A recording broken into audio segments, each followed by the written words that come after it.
Un battement de plus. Un battement de plus. Un battement de plus.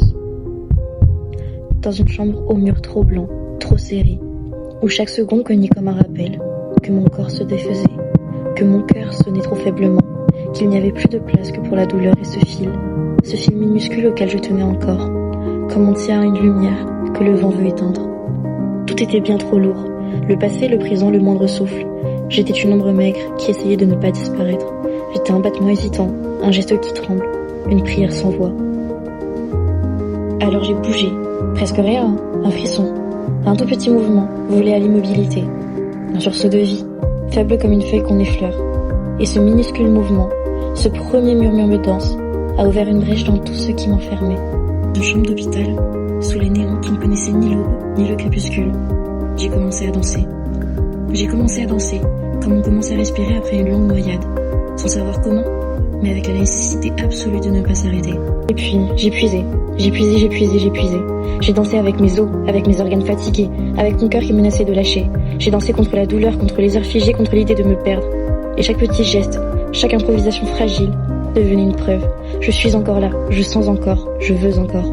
Au début, je n'étais qu'un squelette qui bougeait. Une silhouette translucide qui essayait coûte que coûte d'habiter sa propre peau. Mes bras ne semblaient plus s'ouvrir, mes jambes tremblaient comme des vérités trop lourdes à porter. Mais ces micro-mouvements, ces battements de paupières, ces respirations mal assurées se sont mis à raconter quelque chose, que même les médecins ne pouvaient pas expliquer. La danse n'était plus un geste. C'est bien ça que j'ai compris. C'était un médicament que personne ne m'avait prescrit auparavant. Elle s'infiltrait là où la douleur cherchait à s'installer, glissait dans les zones mortes, réveillait des éclats de moi que je croyais perdus à jamais. C'est là que j'ai compris. Je n'étais plus juste un corps épuisé. J'étais une histoire qui se réécrivait, j'étais une lutte devenue mouvement. Les jours ont passé, les semaines, puis les mois, et je suis revenue dans cette danse comme on revient à une promesse. Chaque matin, un peu de force de plus. Chaque soir, un peu moins de peur. Un peu moins de peur, un peu moins de peur, un peu moins de peur. Pas toujours la guérison à rêver. Parfois, elle se dépose en silence, dans un geste que personne ne remarque, dans une improvisation que même soi on ne comprend pas. Parfois, la guérison n'est qu'un battement de plus, un battement qui choisit de continuer. Alors, j'ai décidé de laisser mon cœur et mon corps parler. Je l'ai laissé pleurer, se briser, se reconstruire, se redresser. Je l'ai laissé dire tout ce qu'il avait porté, tout ce qu'il ne pouvait plus garder. Dans la danse, j'ai déposé mes peurs, j'ai ouvert mes cicatrices, et elles se sont mises à respirer aussi. J'ai dansé pour la petite moi, celle qui n'avait jamais su dire qu'elle souffrait. J'ai dansé pour la jeune fille qu'on n'a pas entendue, pour la femme que je voulais devenir mais qui glissait entre mes doigts. J'ai dansé pour chaque battement perdu, pour chaque nuit où j'ai cru que c'était la dernière. J'ai dansé parce que mon corps, malgré tout, me disait encore « Je suis là, ne me lâche pas. Je suis là, ne me lâche pas. Je suis là, ne me lâche pas. » Et puis en fait c'était ça, il avait raison. Je ne l'ai pas lâché, la danse m'a rendu à moi-même. Elle a remis de la lumière dans les espaces où je n'en voyais plus. Elle a remis de la force dans mes muscles qui n'avaient plus rien à donner. Elle a remis de la joie là où même le sourire me faisait peur. À travers la danse, j'ai appris une vérité simple, mais pourtant très dure. On peut renaître dans l'endroit, même où l'on pensait mourir. On peut trouver la vie dans le geste le plus fragile. On peut bâtir un avenir à partir d'un corps que tout le monde croyait perdu. Et aujourd'hui encore, chaque fois que je danse, je repense à cette chambre, à ces murs, à ces premières improvisations, qui ressemblaient plus à un souffle qu'à un mouvement. Je revois mon corps frêle, mes bras trop maigres, mes jambes qui pliaient sous leur propre poids. Et je me dis, c'est là que tout a commencé.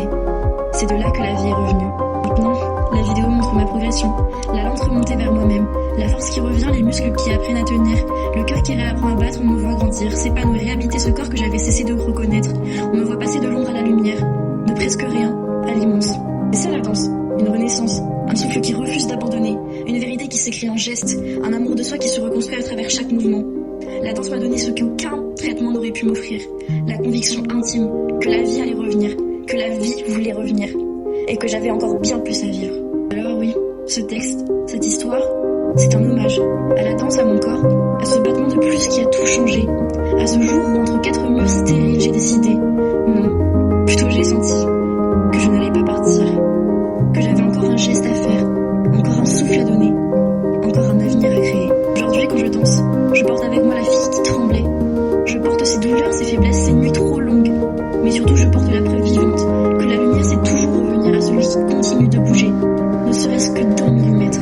Je danse pour célébrer chaque victoire, chaque battement retrouvé, chaque pas accroché à la peur. Je danse pour remercier la vie d'avoir accepté mon offrande. Je danse pour ne jamais oublier d'où je reviens. Et surtout je danse